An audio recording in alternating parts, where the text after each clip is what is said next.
दोस्तों आज की इस वीडियो में हम देखिए कक्षा 9 की एनसीईआरटी जो नई वाली गणित है उसका अध्याय 3 निर्देशांक ज्यामिति की जो प्रश्नावली 3.1 है उसका 1 शॉर्ट वीडियो देखने वाले हैं क्योंकि इसमें मात्र 2 ही क्वेश्चन दिए गए हैं।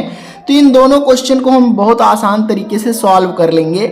आप लोग इन दोनों क्वेश्चनों को देख लो, एनसीईआरटी के नई वाली बुक का ये वही क्वेश्चन है। लेकिन इन क्वेश्चन को समझाने से पहले मैं आपको कुछ बेसिक बताऊंगा क्योंकि निर्देशांक जो ज्यामिति है ना ये कक्षा 9 में ही नहीं बल्कि आपके 10वीं में भी है। ठीक है, पूरा का पूरा अध्याय। तो देखिए इसका कुछ मैं बेसिक कंसेप्ट बता दूं, जैसे कि सबसे ज्यादा इसमें जरूरी होता है चतुर्थांश को समझना। ठीक है, तो चतुर्थांश कैसे बनाया जाता है, उसको याद कैसे किया जाता है। क्वेश्चन तो भाई नॉर्मल है, क्वेश्चन से कोई लेना देना नहीं है, वो बहुत ही आसान है, मात्र 5 मिनट में दोनों क्वेश्चन हो जाएंगे।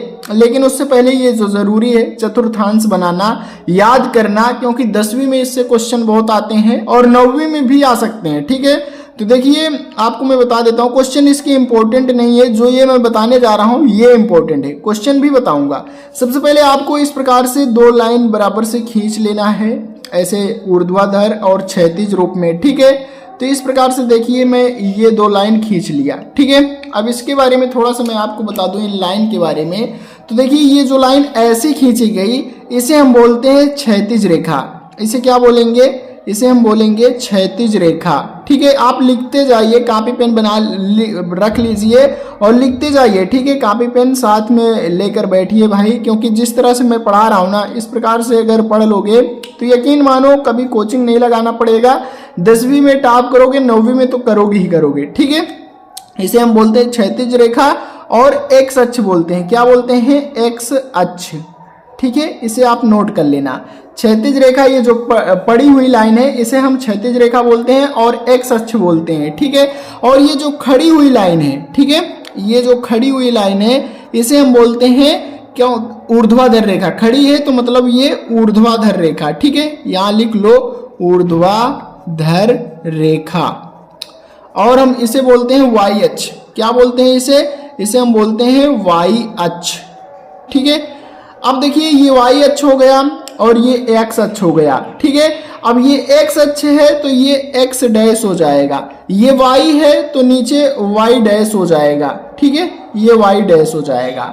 अभी देखिए समझ में आएगा आपको धीरे धीरे। ठीक है, एक बार पहले ध्यान से देखिए। अब इसमें देखिए जैसे हम एक सच में कुछ नंबर ले लेते हैं बराबर बराबर में। ठीक है, जैसे 1 सेंटीमीटर पे ये है, 1 सेंटीमीटर पे अगला है, अगला 1 सेंटीमीटर पे अगला अगला, मतलब इसको अगर हम नंबर दे दें तो जैसे 1 2 3 4, जैसे इस प्रकार से 5 सेंटीमीटर तक हमने 5 सेंटीमीटर तक 1 सेंटीमीटर के अंतर पर ले लिया। तो भाई इधर भी लेंगे 1 सेंटीमीटर पर, मतलब 1 सेंटीमीटर 1 सेंटीमीटर 1 सेंटीमीटर 5 इधर भी ले लेंगे। लेकिन इधर किधर एक्स अक्ष पर क्या होगा? माइनस का। इधर प्लस का है, राइट साइड प्लस का होगा और दोस्तों लेफ्ट साइड माइनस का हो जाएगा। माइनस का 1, माइनस का 2, माइनस का 3, माइनस का 4 और ये माइनस का 5 हो जाएगा। इसी प्रकार ऊपर भी देखिए हमारा जैसे 1 सेंटीमीटर पर लेंगे तो ये हमारा ऊपर वाई अक्ष पर क्या हो जाएगा? ये प्लस का 1 हो जाएगा, 2 हो जाएगा, 3 हो जाएगा, 4 हो जाएगा, 5 हो जाएगा। ठीक है, इस प्रकार से अगर हम नीचे को लेंगे तो ये माइनस को हो जाएगा नीचे में। देखिए 1 2 3 4 5 इस प्रकार से बराबर में लेंगे तो माइनस का 1, माइनस का 2, माइनस का 3, माइनस का 4, माइनस का 5। और ये जो बीच में होता है ना इसे हम बोलते हैं मूल बिंदु। क्या बोलते हैं? ये जो बीच में होता है मतलब जो सेंटर होता है, केंद्र होता है, इसे हम केंद्र भी बोलते हैं और इसे हम बोलते हैं मूल बिंदु। क्या बोलते हैं? मूल बिंदु। इसे लिख लेना। ठीक है, अब देखिए इतना आपको समझ में आ गया। अब देखिए ये एक्स अक्ष हो गया और ये ऊपर वाला क्या हो गया? वाई अक्ष हो गया। ठीक है, अब देखिए इसमें आपको ऋणात्मक भी चिन्ह दिख रहे हैं और प्लस का भी, धनात्मक भी दिख रहे हैं। तो इसमें चतुर्थांश होते हैं, जैसे इसे हम मान लेते हैं प्रथम चतुर्थांश, इसे हम मान लेते हैं सेकेंड यानी कि द्वितीय चतुर्थांश, इसे हम मान लेते हैं तृतीय चतुर्थांश। ठीक है, और इसे हम मान लेते हैं चतुर्थ चतुर्थांश। ठीक है, अभी आपको ये चतुर्थांश पहली बार सुन रहे होंगे तो समझ में नहीं आ रहा होगा, पहले ध्यान से देख लो वीडियो को, दोबारा से देखना तो एकदम क्लियर हो जाएगा। ठीक है, ये चतुर्थांश होते हैं। अब देखिए हम यहाँ मैं लिख भी देता हूँ, जैसे कि ये प्रथम चतुर्थांश हो गया तो मैं लिख देता हूँ प्रथम चतुर्थांश। ठीक है, प्रथम चतुर्थांश। चतुर्थांश, ये मैंने लिख दिया। ठीक है, ये प्रथम चतुर्थांश हो गया, ये द्वितीय हो गया, तो मैं यहां द्वितीय लिख देता हूं। ठीक है, द्वितीय चतुर्थांश, चतुर्थांश ये मैंने द्वितीय लिख दिया। ठीक है, इसी प्रकार आपको लिख लेना, ये तृतीय है तो मैं यहां तृतीय लिख देता हूं। ठीक है, तृतीय चतुर्थांश।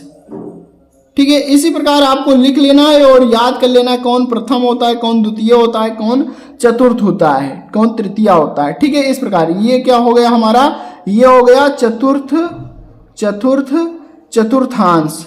ठीक है, चतुर्थ चतुर्थांश। ठीक है, ये हमारा चौथा हो गया। अभी देखिए इसमें एक बात और समझना है, जैसे कि ये दोस्तों देखिए एक्स अक्ष जो होता है पॉजिटिव होता है, लेकिन जो ही एक्स डैश अक्ष होता है ये हमारा निगेटिव में हो जाता है, और वाई वाला भी क्या होता है धनात्मक होता है, और वाई डैश क्या होता है ऋणात्मक होता है। तो देखिए अगर हम एक्स अक्ष को लें तो ये धनात्मक होगा कि भाई ऋणात्मक होगा। तो देखिए अगर हम बोले कि प्रथम चतुर्थांश में कौन कौन सा चिन्ह होता है, तो प्लस प्लस का होता है। कैसे होता है प्लस कामा प्लस, तो देखिए दोस्तों ये पहले सबसे पहले हम देखिए चतुर्थांश में एक्स वाला लेते हैं। ठीक है, कोई भी बिंदु अगर दिया होता है, जैसे कि अगर बिंदु अभी तक आपको नहीं समझ में आया तो मान लो हम कोई बिंदु ले लेते हैं, इधर समझ लो। ठीक है, जैसे कोई बिंदु P हमने ले लिया, 2,5 ले लिया। ठीक है, तो ये वाला हमारा 2 हो जाएगा x और 5 क्या हो जाएगा हमारा y हो जाएगा। ठीक है, तो ये जो पहला वाला 2 होगा इसे हम बोलेंगे दोस्तों भुज, क्या बोलेंगे भुज, और y वाले को क्या बोलेंगे, दूसरे वाले को बोलेंगे कोटि। क्या बोलेंगे, कोटि। ठीक है, पहला होता है भुज, दूसरा होता है हमारा कोटि। इतना समझ में आ गया। पहले x वाले को लिया जाता है, दूसरा नंबर y होता है हमेशा। ठीक है, तो ये हमारा क्या हो जाएगा, देखिए पहले वाले चतुर्थांश में प्लस प्लस क्यों होगा, तो ये दोस्तों प्लस में है, x वाला हम लेंगे तो पहले ये प्लस में है, फिर y वाला लेंगे तो ये प्लस में है, क्योंकि ये यही को तो लेंगे पहले चतुर्थांश के एरिया कौन कवर कर रहा है, ये वाली लाइन और ऊपर वाली लाइन ना, तो ये वाली लाइन प्लस है और ये वाली भी लाइन प्लस है, तो प्लस प्लस हो जाएगा पहला चतुर्थांश। ठीक है, अब दूसरा देखिए, पहले हम क्या लेंगे, पहले हमने बताया कि सबसे पहले हम x वाली लाइन ही लेंगे, तो पहले ये वाली लाइन लेंगे। तो दोस्तों यहाँ क्या हो जाएगा, पहला x वाला लेंगे तो x वाला क्या है माइनस है, तो माइनस लगाएंगे, उसके बाद कामा। ठीक है, अब देखिए ये वाली लाइन भी ऊपर वाली भी कवर कर रही है ना, लेकिन ऊपर वाली प्लस में है, तो ये हमारा हो जाएगा प्लस। मतलब कि द्वितीय चतुर्थांश क्या होता है, माइनस प्लस का। आपसे क्वेश्चन पूछ लेगा कि प्रथम चतुर्थांश क्या होते हैं, तो प्रथम चतुर्थांश होता है प्लस प्लस। ठीक है, द्वितीय चतुर्थांश क्या होता है, माइनस प्लस। ठीक है, अब इसी प्रकार तृतीय आप लोग तुरंत अब बता दोगे कैसे। देखिए अगर तृतीय में सबसे पहले हम x लेंगे तो यहाँ माइनस है, क्या है माइनस है, कामा लगा लो। फिर तृतीय में ये वाला लेंगे ना, ये वाला एरिया कवर कर रहा है y डैश वाला, तो ये भी हमारा क्या है माइनस है, तो तृतीय क्या हो जाएगा माइनस माइनस हो जाएगा, तृतीय चतुर्थांश माइनस माइनस हो जाएगा। और चतुर्थ चतुर्थांश क्या हो जाएगा, तो देखिए चतुर्थ वाले में x लेंगे तो ये प्लस का है, क्या है प्लस का है, कामा लगाते हैं, और ये y वाला y डैश वाला माइनस का है, तो माइनस हो जाएगा। तो चतुर्थ चतुर्थांश क्या हो जाएगा, प्लस माइनस का हो जाएगा। ठीक है, तो इस प्रकार से इसे आप लोगों को याद कर लेना होगा। ठीक है, अभी देखिए अगर नहीं समझ में आया तो मैं एक तरीका और आपको समझा देता हूं, जैसे कि कोई मूल बिंदु ले लेता हूं, जैसे कि a ले लेता हूं 0,1, b ले लेता हूं 1,2, c ले लेता हूं 3,-2 ले लेता हूं, और उसके बाद d ले लेता हूं 4,-3 ले लेता हूं। ठीक है, अब इतना समझ लीजिए, इसी चतुर्थांश में मैं समझा देता हूं। ठीक है, जैसे एक बिंदु दिया गया a, यहाँ a बिंदु है, मान लिया 0,1, तो 0 मूल बिंदु हो गया, 1 प्लस का है तो यहाँ आ जाएगा, तो ये जो हमारा बिंदु बनेगा ये हमारा क्या बनेगा 0,1 का बन जाएगा। सबसे पहले क्या लेंगे, 0 लेंगे। 0 क्यों लेंगे, क्योंकि 0 पहले है, तो ये इसे हम x मान लेंगे, इसे y मान लेंगे। ठीक है, इसी प्रकार सम में मान लेंगे, तो इस प्रकार निकाल लेंगे। जैसे b नंबर दिया 1,2, तो पहले 1 लेंगे, फिर y में जाएंगे, 2 प्लस में है तो y में जाएंगे, 2 यहाँ आएगा, तो ये 1 और 2 को मिला देंगे तो ये बिंदु बनेगा 1,2 का। ठीक है, इसी प्रकार देखिए सी नंबर में 3,-2 है ना, तो देखिए सबसे पहले ये 3 प्लस में है तो ये प्लस का 3 इधर हो गया, और -2 है, तो मतलब माइनस है तो नीचे का y आएगा, अगर +2 होता तो ऊपर को y जाता, ठीक है। तो -2 यहाँ है, तो जो हमारा बिंदु बनेगा इस प्रकार से बनेगा, ये यहाँ बनेगा, ठीक है। जो बिंदु बनेगा यहाँ बनेगा कौन सा, 3, -2 का, ठीक है। इस प्रकार से आपको समझ आ जाना चाहिए। तो इस प्रकार से आप लोग इसे बना लीजिए, लिख लीजिए, और ये मैंने आपको समझा दिया। अब चलते हैं क्वेश्चन में। तो दोस्तों देखते हैं प्रश्नावली 3.1 का पहला क्वेश्चन, ठीक है। देखिए पहला क्वेश्चन कहा है कि एक अन्य व्यक्ति को आप अपने अध्ययन मेज पर रखें, टेबल लैंप की स्थिति किस तरह बताएंगे, ठीक है। तो सबसे पहले देखिए हम तो एक व्यक्ति हो गए और एक अन्य व्यक्ति को भी अपने अध्ययन मेज पर रखना है, तब हमें बताना है कि टेबल लैंप की स्थिति क्या होगी, ठीक है। तो दोस्तों पहले क्या चलता था, लैंप, अब टेबल लैंप, इस तरह। तो देखिए पहले भाई स्थिति बदलती जा रही है। तो सबसे पहले देखिए पहला क्वेश्चन को हम सॉल्व कैसे करेंगे, एक मेज बना लेंगे, मतलब कि एक टेबल बना लेंगे, ठीक है। टेबल हमेशा क्या होता है, फिक्स होता है। मान लो इसे मैं एक टेबल को बना लिया, 3 फीट का टेबल है, ऐसे मान लेता हूं। या फिर आप देखिए यहाँ कोई अंक नहीं दर्शाया गया तो कुछ अंक मत दर्शाइए। ये दोस्तों देखिए टेबल है, इसमें ये कोई लैंप जल रही है, ठीक है। इस प्रकार से कोई लैंप रखी हुई है, ये जल रही है, ठीक है। ये लैंप हो गई, आपको इस प्रकार से दर्शा देना, कोई दिक्कत नहीं है, ठीक है। और ये देखिए कोई यहाँ अन्य व्यक्ति बैठा हुआ है, ठीक है। ये कोई व्यक्ति यहाँ बैठा हुआ है, दूसरा व्यक्ति ले लेते हैं, और ये हम हैं, ठीक है। ये हम क्या हो जाएंगे, ये हम हो जाएंगे, ठीक है। और ये जो हम है, ये जो नीचे वाली लाइन होती है, मैंने पहले भी बताया था, ये क्या होता है, x अक्ष होता है। क्या होता है, x अक्ष होता है। और ऊपर वाला को y मानते हैं, ये y अक्ष हो जाता है, ठीक है।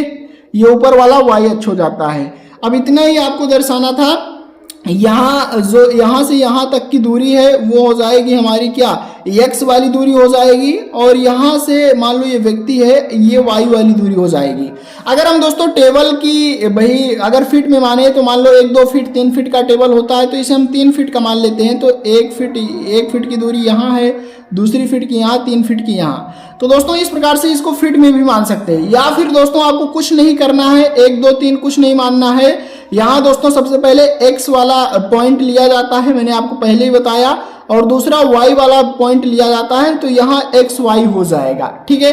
क्या हो जाएगा, टेबल लैंप की स्थिति बताना है, तो टेबल लैंप की स्थिति x, y हो जाएगी। क्यों, क्योंकि दोस्तों ये जो नीचे वाला लाइन होती है, ये हमारी ये x अक्ष होती है और ऊपर वाली y अक्ष होती है, ठीक है। तो पहले x वाला लिया जाता है तो x हो जाएगा, दूसरा y वाला लिया जाता है तो y हो जाएगा। बस इतना ही आपको समझना है और कुछ नहीं समझना, केवल यहाँ लैंप की स्थिति बताना है। तो यहाँ आपको लिख देना है, केवल कितना लिखना है, यहाँ हल करके आपको लिख देना है, और इस चित्र को दर्शा देना है इस प्रकार से, ठीक है। इस प्रकार से दर्शा के यहाँ लिख देना है लैंप की स्थिति, लैंप की स्थिति। आपको केवल इतना लिखना है जिस प्रकार से मैं लिख रहा हूं, लैंप की स्थिति क्या है, लैंप की स्थिति निर्देशांक, लैंप की स्थिति के निर्देशांक क्या है, x, y है, ठीक है। बस आपको इतना ही दर्शाना है, लैंप की स्थिति के निर्देशांक x, y है, बस हो गया। अगर आप यहाँ अंक मान लेते, जैसे कि मैंने यहाँ टेबल रखी हुई है और कोई व्यक्ति है, यहाँ से इसकी दूरी मान लो 3 फीट है, और इसकी यहाँ से यहाँ तक की टेबल से और यहाँ तक की 2 फीट है। तो यहाँ सबसे पहले x वाला लेते हैं, ये x वाला हो जाएगा, तो ये 2 हो जाएगा, और इधर से ये 3 हो जाएगा, ठीक है। तो यहाँ हम दर्शा देते हैं x y के स्थान पर 2, 3 दिखा देते हैं, ठीक है। और यहाँ लिख देते हैं कि मापा की इकाई जो है फीट में है, ठीक है। आपको इतना ही दर्शाना था। ये पहला क्वेश्चन सॉल्व हो गया। मैंने 2 तरीके से बता दिए इस क्वेश्चन को, ठीक है। लोग एक ही तरीका नहीं बता रहे, मैं 2 तरीका बता दिया, ठीक है। तो आप इसको सॉल्व कर लेना, कुछ भी अंक यहाँ मान लेना, हो जाएगा, या केवल x y दिखा दो तब भी हो जाएगा, ठीक है।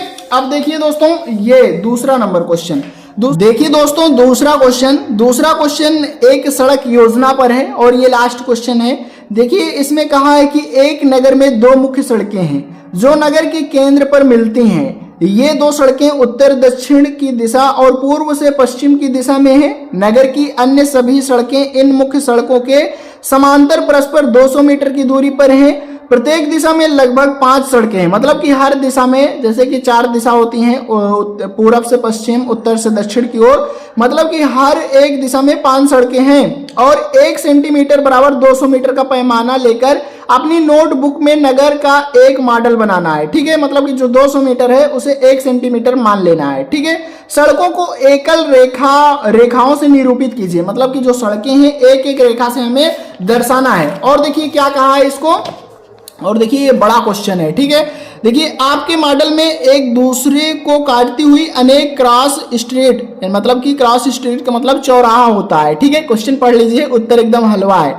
ठीक है, हो सकती है एक विशेष क्रॉस स्ट्रीट 2 सड़कों से बनी है, जिनमें से एक उत्तर से दक्षिण दिशा में जाती है और दूसरी पूर्व से पश्चिम की दिशा में। प्रत्येक क्रॉस स्ट्रीट का निर्देशन इस प्रकार किया जाता है, यदि दूसरी सड़क उत्तर से दक्षिण दिशा में जाती है और 5वीं सड़क पूर्व से पश्चिम दिशा में जाती है और ये एक क्रॉसिंग पर मिलती है, तब इसे हम क्रॉस स्ट्रीट 2,5 कहेंगे। इसी परंपरा से यह ज्ञात कीजिए कि कितनी क्रॉस स्ट्रीटों को 4,3 माना जा सकता है और दूसरा कितनी क्रॉस स्ट्रीटों को 3,4 माना जाता है। ठीक है, तो चलिए एक भाई बनाते हैं सड़क, जो कि सड़क दी गई हमें उत्तर से पश्चिम, पूरब से पश्चिम, इस प्रकार से 5 दिया है चारों दिशाओं में। ठीक है, तो चलिए बना लेते हैं। सबसे पहले देखिए हम इसे बनाते हैं इस प्रकार से। ठीक है, पूर्व से पश्चिम की ओर। ठीक है, मान लो ये हमारा क्या हो गया, पूर्व हो गया। ठीक है, और ये क्या हो गया, पश्चिम हो गया। ठीक है,